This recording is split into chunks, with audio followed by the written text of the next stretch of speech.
Bom, boa tarde a todas, a todos.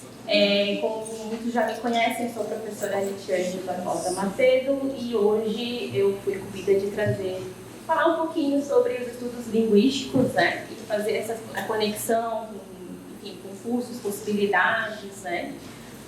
Eu queria agradecer o convite, né, por estar aqui, um assunto tão complexo, multifacetado, então é meio difícil, vamos ver que a gente consegue falar em meia hora, né, sobre esse assunto. Então, eu inicio a minha fala com o historiador Ampateba Amadou, né? Ele fala o seguinte: a fala pode criar a paz, assim como pode destruí-la. É como um fogo. Uma única palavra imprudente pode desencadear uma guerra, do mesmo modo que um graveto de chamas pode provocar um grande incêndio. Diz o adágio marinês: o que é que coloca uma coisa nas devidas condições? Ou seja, arranja, a dispõe favoravelmente? A fala. O que é que estraga uma coisa? A fala. O que é que mantém uma coisa em seu estado? A fala. Então, eu trouxe, né, essa passagem. Ele é um historiador que ele vai falar sobre as comunidades africanas, né, e a sua potência de oralidade, né? E aqui mostra pra gente essa relevância e importância da fala, né, na organização da sociedade. Então, vê que os efeitos materiais, né, que se tem da linguagem em si, né?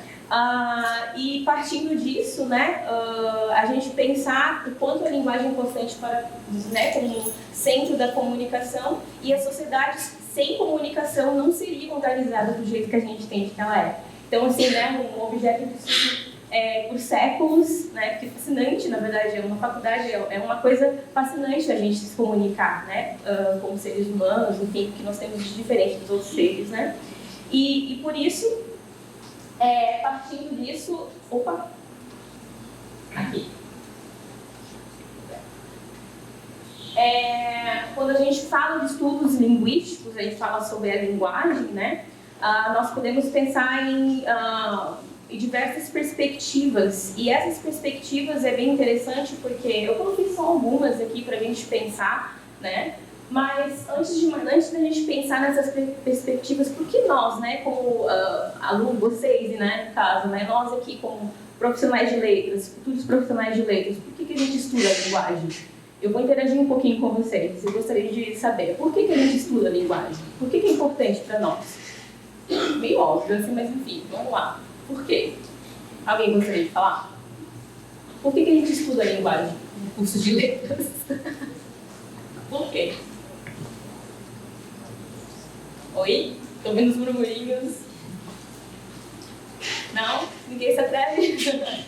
Bom, mas eu vou fazer outras perguntas também. Bom, né, quando a gente pensa no curso de letras, profissional de letras, é importante que a gente se informe, que a gente entenda da onde a gente parte do nosso raciocínio, nosso entendimento da linguagem. Primeiro que é o nosso instrumento, né? E isso, como nós entendemos a linguagem, vai informar as nossas ações como profissional, como professor, né? Como tradutor, como pesquisador, como pesquisadora, né? Então a gente, entendendo de onde a gente parte, tendo as nossas definições sobre o que é a linguagem, isso faz com que a gente trilhe determinados caminhos, né? E esses caminhos é interessante a gente pensar que eles diferem, têm perspectivas diferentes, né? Sobre esse objeto que é a linguagem. A gente pode fazer combinações, né? Depois eu vou falar brevemente, mas especialmente é importante que nós entendamos da onde a gente parte, né? E isso é bem importante, por isso a relevância das teorias, né? E é importante a gente estudar a linguagem, né? Então, aqui nós temos, né, por exemplo, eu trouxe perspectivas textuais, né? O que seriam essas perspectivas textuais? Ela vai buscar descrever e compreender as manifestações linguísticas a nível do texto, né? As propriedades, as unidades sintáticas, lexicais. A gente está vendo aí, então, ao nível textual, explicar esse fenômeno, né? Se a gente pensa também nas perspectivas cognitivas e psicofisiológicas da linguagem, a gente está olhando então aí compreender a relação entre a linguagem e os aspectos físicos, mentais, como que é essa relação, né? Aqui a gente pode pensar, por exemplo, a aquisição da linguagem, como que se dá isso, né? Então, tem pessoas que se debruçam e se interessam por essa perspectiva e compreender como funciona, né, esse processo. E perspectivas históricas a gente pode pensar então aí, né, compreender a linguagem e suas modificações através do tempo, né, pensando a linguagem como um aspecto vivo, que sofre modificações ao longo do tempo, né? Então aqui a gente pode pensar, quem se interessa, por exemplo, a questão de origem das línguas, né? Até a questão de tecnologia dentro do SUS da tradução também vai trabalhar, por exemplo, vai se pensar uma perspectiva histórica para saber determinados termos, de onde surgiram e assim por diante, né? Então, notem que são muitas possibilidades e todas interessantes e com seus aspectos peculiares, né? E seus interesses. E as perspectivas sociais e culturais, então, seriam aí busca compreender a relação entre a linguagem e a sociedade, estuda o comportamento linguístico, então, dos membros de uma comunidade, como a linguagem é determinada em suas relações sociais, culturais e econômicas existentes, né? Aqui pode caber, por exemplo, né, o estudo das variações linguísticas, né, que a gente tem interesse em como determinadas comunidades se expressam e por que se expressam da forma que se expressam e por assim por diante, né? A gente pode também pensar nesses aspectos.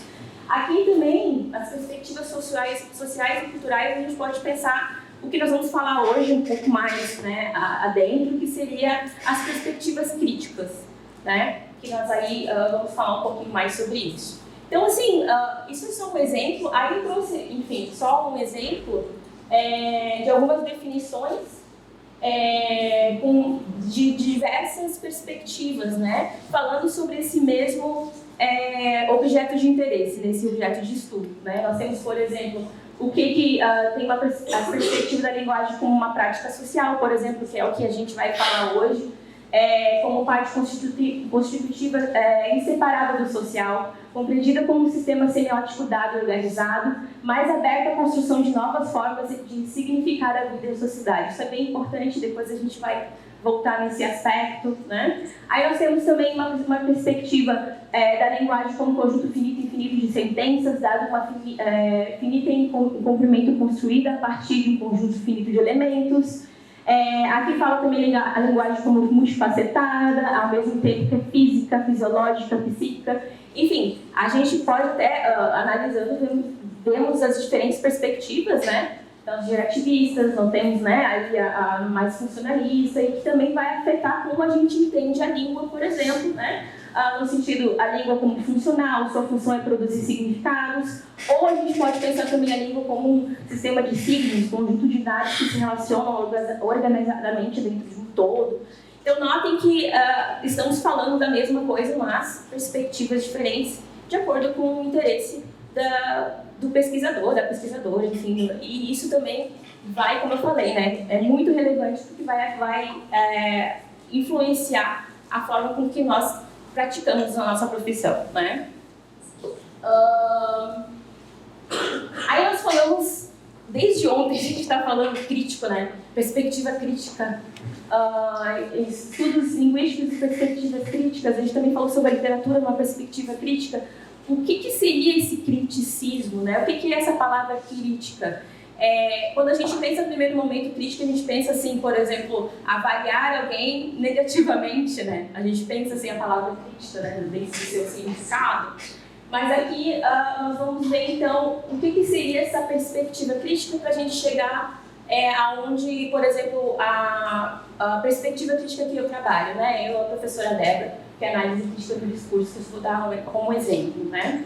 Então, assim, nós temos, como eu falei anteriormente, diversos estudos que vão buscar compreender o fenômeno, as práticas linguísticas, né? O fenômeno linguístico, tentar explicar. Muitas delas vão descrever esses fenômenos em seus diversos contextos, né? Vão descrever, tentar explicar. O que acontece é que as perspectivas críticas, o que difere um pouco das outras perspectivas descritivas, digamos assim, é que ela não vai somente descrever, né?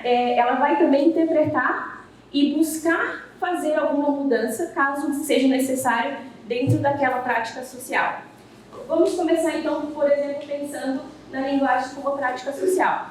Se eu entendo que a linguagem é uma prática social, eu entendo que ela é influenciada pelo seu contexto situacional, seu contexto cultural, seu contexto social, e diante disso, essas práticas não são neutras, né?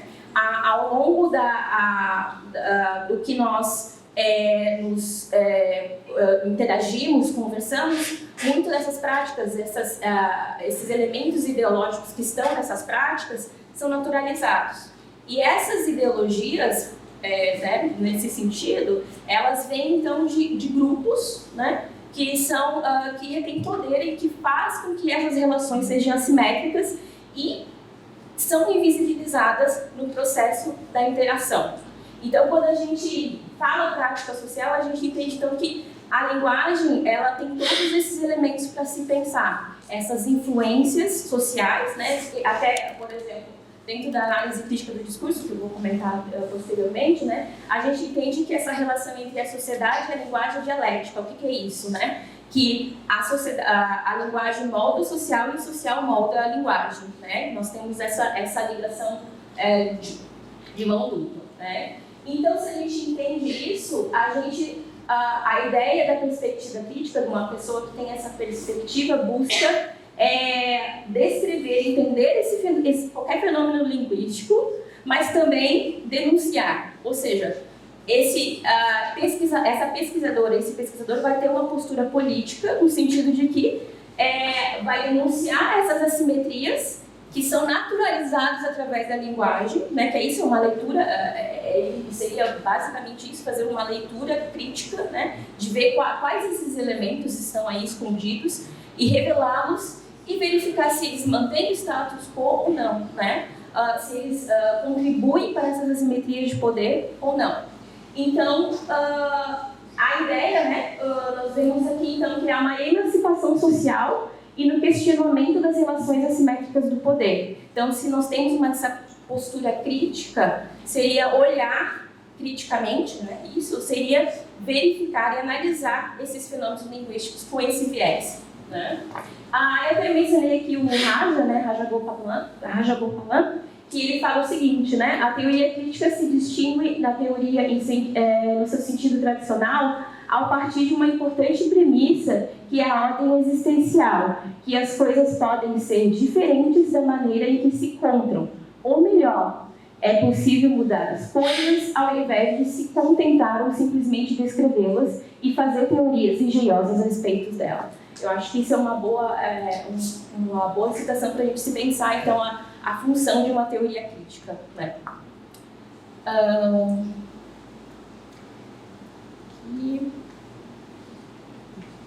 E aí, né, só como exemplo da linguagem como uma prática social que é imbricada, então, nesses aspectos de entendimento, nosso entendimento de mundo e assim por diante, né, porque o Perkov vai dizer o seguinte, né, um teórico bem importante dentro da análise crítica do discurso, ele vai dizer que na expressão, né, em linguagem e uso dos discursos, né, podemos dizer também, nós promovemos, então, aí nós podemos mostrar como nós interpretamos o mundo, né, como que nós nos relacionamos com outras pessoas, como que são as relações através do discurso, a gente consegue também analisar isso, né, e também como a gente entende a questão da organização textual, como a gente se organiza textualmente, né. E aí, quando a gente fala em texto, quando a gente fala em texto e linguagem, né, quando a gente fala na linguagem e texto, é muito mais do que, por exemplo, o texto que a gente entende escrito, né? A gente está falando de texto aqui no sentido mais amplo, outros tipos semióticos, né? Como, por exemplo, as imagens, inclusive até a nossa organização aqui, né? Tudo que se dá na comunicação existe uma semiose, ou seja, existe um elemento, signos que produzem significados. E qualquer esse signo, ele é pautado em um aspecto ideológico, ele não é neutro, né? Então, só para a gente brincar um pouco assim, né? Eu queria que vocês me descrevessem uma noiva. Como que vocês veem uma noiva? Como que, agora, né, no caso, É ali a imagem que nós temos de uma noiva. Véu branco, vestido comprido, branco, ok. Buquê de flores, legal, bacana. Eu vou mostrar uma noiva para vocês.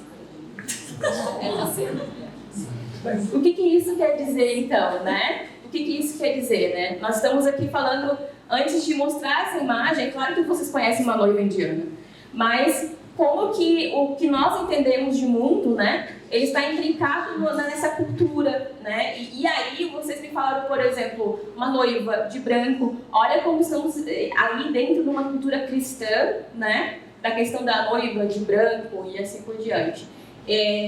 A gente vai pensar, então, aí tem teóricos que vão, por exemplo, existe um campo que eu também trabalho. Eu sou bem entendida, eu trabalho com vários métodos, né, Débora? Eu trabalho com a multimodalidade também, que é uma teoria que vai, então, analisar, né, outros semioses para além da linguagem verbal, né? Então, existe, por exemplo, a gramática sistêmica, a gramática visual do design, que é criada por Crescent Lewin. Eles têm todo um framework que eles fizeram descritivo para interpretar e descrever imagens. Com essa mesma premissa, que as imagens, assim como a linguagem, também está imbricada de questões ideológicas, aspectos. Então, a forma com que, desde, por exemplo, o ângulo, as cores, a posição dos participantes, quem são os participantes que estão ali, tudo isso produz significado, tudo isso tem um porquê. Porque está organizado da forma que está, né? Então, um outro exemplo que eu queria trazer também com a linguagem, como uma prática social, que aí a gente pode pensar nessa questão que eu disse, por exemplo, dessa perspectiva crítica, né? De mudar, modificar o seu social. Tem um teórico, um professor, Gabriel Nascimento, da Universidade do Sul da Bahia, ele tem um livro que se chama Racismo Linguístico, que é muito interessante. E ele fala, né, que, por exemplo, a questão da linguagem, como ela é socialmente construída. Então, o entendimento de mundo, por exemplo, a palavra, né, o signo negro, por exemplo, uma pessoa negra é relacional e situacional. No sentido de que nós negros, nós não nos demos esse nome, nos demos essas palavras, né, esse sentido de pessoas negras, se não tivesse essa relação entre outros povos, né? Entre o povo branco, né? Então, assim, nos deram todo o significado imbricado que tem na palavra negro. Então, eu queria só mostrar para vocês o interessante que aqui como exemplo, né, Gritaram Negra, não sei se vocês conhecem a Vitória Santa Cruz, ela é uma poetisa peruana, né? Esse é bem antigo, mas assim, o assunto é bem atual. E aqui a gente vai ver essa questão da criticidade, que aí a gente vai falar sobre, tá? 2 minutinhos do vídeo, eu espero que vocês consigam ouvir.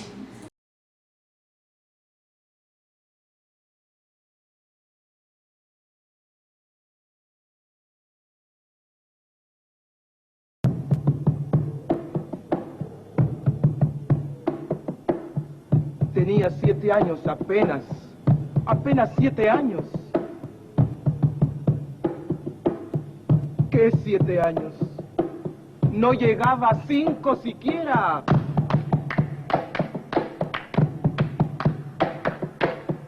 De pronto unas voces en la calle me gritaron: ¡Negra! ¡Negra! ¡Negra! ¡Negra! ¡Negra! ¡Negra! ¡Negra! ¡Negra! ¿Soy acaso negra?, me dije. ¡Sí! ¿Qué cosa es ser negra? ¡Negra! Yo no sabía la triste verdad que aquello escondía. ¡Negra! Y me sentí negra. ¡Negra! Como ellos decían. ¡Negra! Y retrocedí. ¡Negra! Como ellos querían. ¡Negra!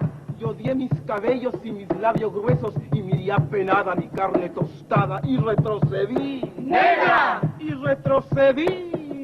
¡Negra! ¡Negra! ¡Negra! ¡Negra! ¡Negra! ¡Negra! ¡Negra!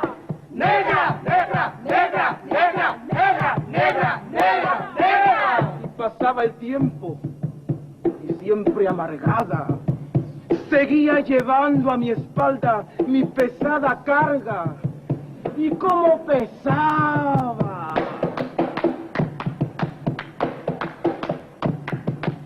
Me alacé el cabello, me polvé la cara, y entre mis entrañas siempre resonaba la misma palabra. ¡Negra! ¡Negra! ¡Negra! ¡Negra! ¡Negra! ¡Negra! ¡Negra!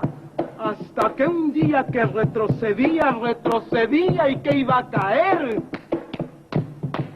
¡Negra! ¡Negra! ¡Negra! ¡Negra! ¡Negra! ¡Negra! ¡Negra! ¡Negra! ¡Negra! ¡Negra! ¡Negra! ¡Negra! ¡Negra! ¡Negra! ¡Negra! ¿Qué? ¿Y qué? ¡Negra! ¡Sí! ¡Negra! ¡Soy! ¡Negra! ¡Negra! ¡Negra soy! ¡Negra! ¡Sí! ¡Negra! ¡Soy! ¡Negra! ¡Negra soy! Yo y en adelante no quiero laciar mi cabello. ¡No quiero! Y voy a reírme de aquellos que por evitar, según ellos, que por evitarnos algún sinsabor, llaman a los negros gente de color. ¿Y de qué color? ¡Negro! ¿Y qué lindo suena? ¡Negro! ¿Y qué ritmo tiene? ¡Negro, negro, negro, negro, negro, negro, negro, negro, negro, negro, negro, negro, negro, negro, negro! Al fin comprendí. ¡Al fin! Ya no retrocedo. ¡Al fin! Y avanzo segura. ¡Al fin! Avanzo y espero. ¡Al fin! Y bendigo al cielo porque quiso Dios que negro azabache fuese mi color y ya comprendí. ¡Al fin! Ya tengo la llave. Negro, negro, negro, negro, negro, negro, negro, negro, negro, negro, negro, negro, negro, negro, negro.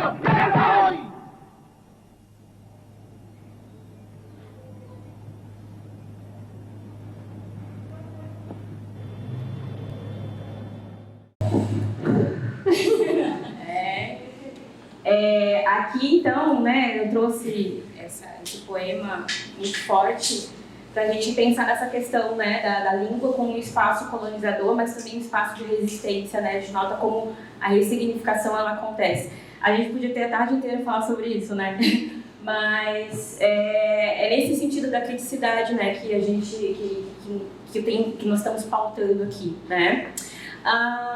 Então, voltando, alguém quer fazer um comentário enquanto eu volto aqui? Peraí, onde é que tá? Posso fazer um comentário? Diga. Tem uma professora, uma autora que todos nós, a maioria que deve conhecer, ela teve uma experiência meio parecida com dessa poetisa, né? Ela foi para os Estados Unidos e na hora de preencher o formulário lá, ela preencheu como caucasiana. Só que o cara não deixou ela entrar porque ela não era caucasiana, de acordo com os padrões, né, da alfândega, né? E aí ela teve que colocar que era negra, e quando ela voltou, isso causou uma estabilidade emocional muito grande, porque na cabeça dela, ela era caucasiana. Né? E ela teve que fazer terapia, né, para se assumir.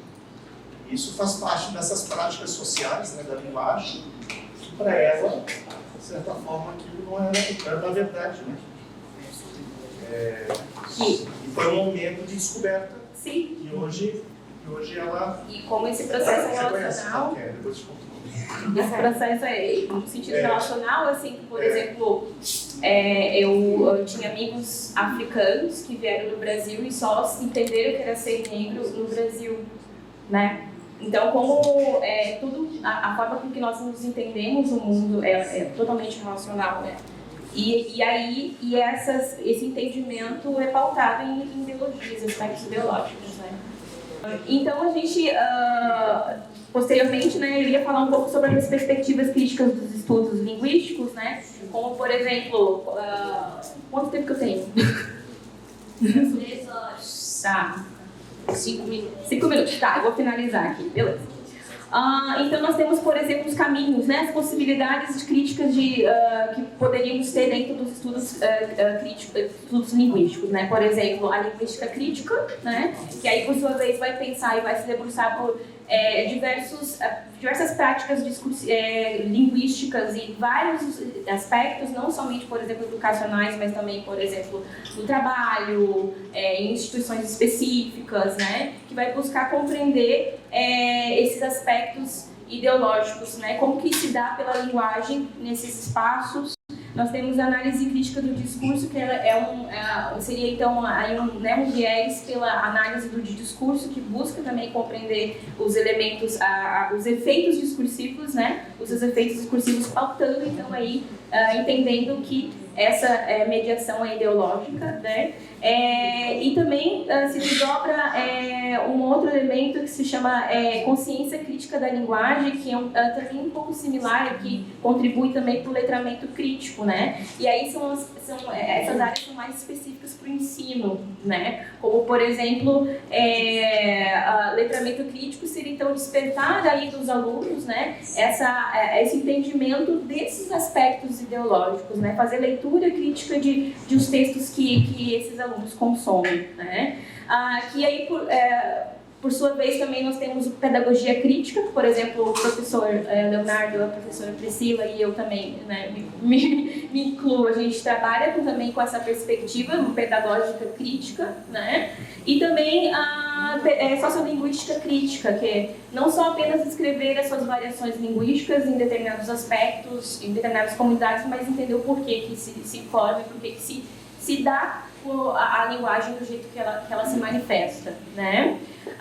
E aí o que acontece, né? Esse campo teórico, ele é muito multifacetado, porque então ele vai precisar de aí de um diálogo até interdisciplinar, que a gente chama, né? Que aí vão vir outros aspectos, como por exemplo, estudos feministas, podemos fazer essa ponte, estudos antirracistas, teorias queer, estudos decoloniais, que também trabalham, por exemplo, eu trabalho com estudos decoloniais, pós-colonialismo, né, e assim por diante, né. Então a gente pode pensar, por exemplo, que o objetivo, então, pensando assim, da pedagogia crítica, né, seria empoderar os alunos, fornecendo-se uma estrutura analítica crítica para ajudá-los a refletir sobre suas próprias experiências e práticas linguísticas e sobre as práticas linguísticas de outras pessoas nas instituições das quais fazem parte e na sociedade mais ampla da qual elas vivem. Então, não é somente leitura aqui no aspecto dentro da sala de aula, mas é entender as práticas discursivas dentro da sala de aula e fora dela, né? E aí, só para finalizar, que eu acho que eu não apaguei isso, eu ia só falar para vocês que, se tiverem mais interesse, eu ia falar um pouco dos estudos do Lugal, mas não temos muito tempo, né? Rapidinho, tá, beleza. Então, o Lugal, né, seria o Núcleo de Estudos de Gênero através da Linguagem, que é coordenada pela professora Débora Figueiredo, também faço parte desse núcleo, né? Então aí tem interesse, né, nos estudos, essa interface dos estudos da linguagem e gênero, e também outros aspectos, né, como por exemplo raça, sexualidade, assim por diante, como se manifestam essas práticas, né? E aí eu queria só citar o exemplo do estudo da professora Débora, né, que ela já até comentou ontem sobre estudos no campo jurídico. Eu vou ler aqui rapidamente, tá? Estudos jurídicos, então, representação e gênero. Análise discursiva da crítica das decisões judiciais do TJSC. O objetivo desse projeto é analisar as sentenças do Tribunal da Justiça de Santa Catarina em casos de estupro e aborto, de forma a descrever, interpretar e explicar como o discurso judicial nessa corte representa e constrói os direitos reprodutivos e sexuais das mulheres, que as relações sociais estabelecem com os participantes desses processos e que identidades atribui e qual a relação entre essas representações e as decisões jurídicas produzidas. Então, aqui só um exemplo para vocês verem, né, no âmbito jurídico, então, a relevância e importância de análise dessas práticas discursivas que acontecem, que elas têm totalmente um efeito material sobre as pessoas, né, sobre essa instituição, né, o judiciário tem todo uma influência e decisões, inclusive mortais, perante as pessoas. E todas elas são práticas discursivas, né? Então é muito importante que se também analise isso, né? Inclusive tem até uma área que se chama Forensic Linguistics, né? Que é linguística forense, né? Que vai se debruçar isso também, né? Então existem inúmeras possibilidades, né? Eu não vou me alongar mais, mas então só para finalizar, eu tinha aqui um slide, né, que dizia o seguinte, né, que o Frantz Fanon é um teórico negro martinicano, que ele é muito importante nos estudos antirracistas, né, e ele fala o seguinte: ó meu corpo, faça sempre de mim um homem que questiona. E assim eu finalizo essa apresentação. Muito obrigada.